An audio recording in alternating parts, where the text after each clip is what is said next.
안녕하세요. 오늘은 개인 투자자들이 자꾸만 물리는 이유에 대해서 심층 분석해 보려고 합니다. 저도 이 종목 물려 있는데요.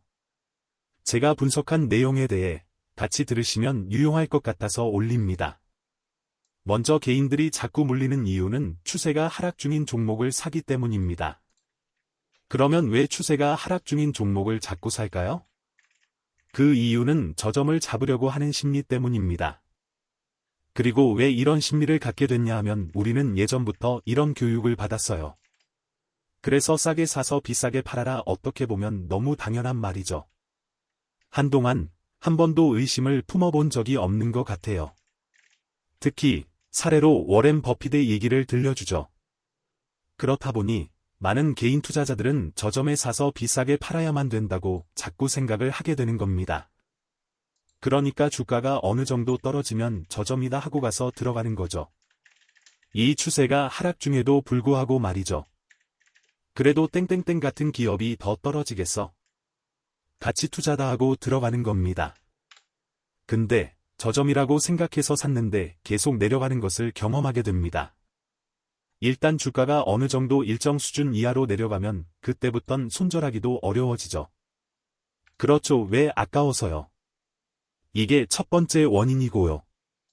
그리고 두 번째는 우리가 보통 차트를 볼 때 전고점에 다시 갔을 때 기대 수익률이 얼마야라고 자꾸만 생각하기 때문입니다. 여기서 예를 한번 들어보겠습니다.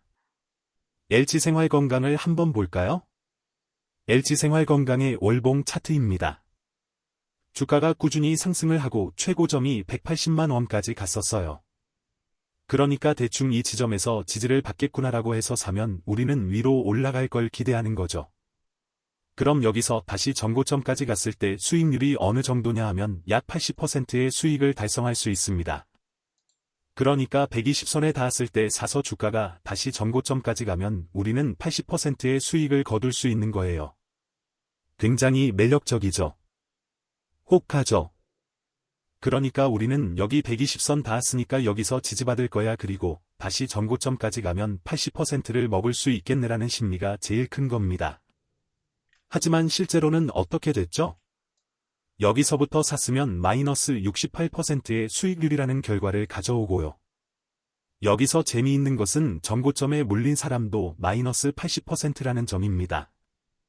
그러니까 나는 전고점 대비 반토막난 상태에서 들어갔는데 최종적으로는 여기 전고점에 물린 사람이나 이때 산 사람이나 비슷비슷한 수익률이라는 거죠.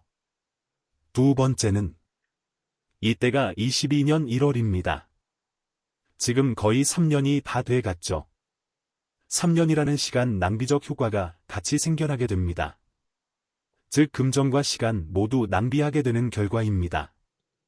이런 예시를 찾으려면 수도 없이 많이 있죠. 아모레퍼시픽도 마찬가지고 셀트리온입니다. 예전 셀트리온 같은 경우도 여기서 물렸으면 지금 거의 한 5년째 고통을 받는 시간을 보내야 된다는 겁니다. 최근에 삼성전자가 많이 떨어졌습니다. 그러니까 삼성전자도 이쯤에서 샀으면 다시 올라가리라는 마음으로 사지만 계속해서 하락 추세에 있습니다. 그런데 이게 좀 신기한 것이 항상 이런 건 아니고, 그런데 지금 제가 예시를 이런 것들을 들었지만 반대로 되게 잘 맞아들어가는 경우도 많이 있습니다.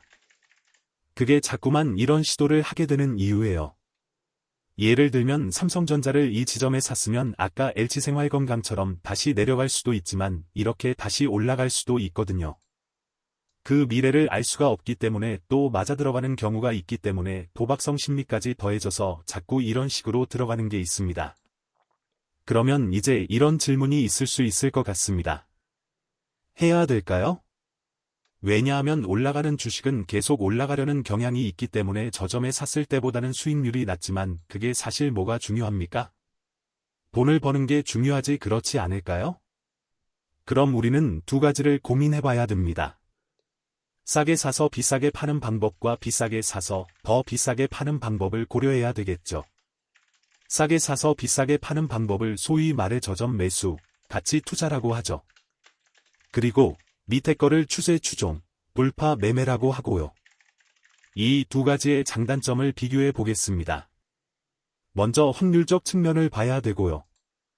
두 번째는 손익비, 세 번째는 시간적 측면을 봐야 합니다. 확률적 측면을 다시 나누어서 생각해보면 실제 확률이 있고 체감 확률이 있습니다. 이게 뭐냐면 실제 확률은 저점 매수는 하락 추세에 있는 종목을 사기 때문에 확률이 낮습니다. 반면 추세 추종은 올라가는 놈을 사기 때문에 실제 확률이 더 높습니다. 어차피 주가는 올라가거나 내려가거나 50%의 확률을 각각 가지고 있는데요.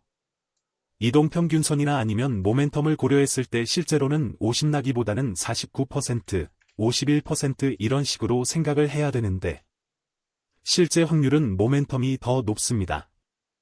그런데 체감 확률은 저점 매수가 더 높죠. 왜냐하면 보통 우리가 이렇게 생각하기 때문입니다.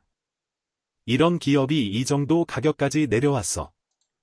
아우, 너무 많이 내려온 거 아니야? 이제 올라가겠네 생각을 하고 언론이나 블로그, 유튜브에서 PBR 지표, 볼린저 밴드, RSI 이런 지표들을 들먹이면서 뭔가 더 오를 것 같은 느낌적 느낌을 갖게 되는 거죠. 그게 또 자주 시도하는 이유 중 하나입니다. 두 번째로는 손익비적인 측면에서 떨어져 있는 놈을 사면 매수한 뒤에 자꾸 떨어지는 이동평균선과 수평저항선에 부딪힐 확률이 많거든요. 그래서 쭉 올라가는 게 아니라 지그저그 형태로 가는 경우가 많습니다. 그래서 실제로는 손익비가 좋을 것 같지만 맞고 떨어지는 경우가 많습니다. 근데 이게 가끔 제대로 저점이 적중하면 그 어느 것보다 손익비가 높기도 합니다. 하지만 그런 사례보다는 대체적으로는 다시 떨어질 확률이 높다는 말씀이고요.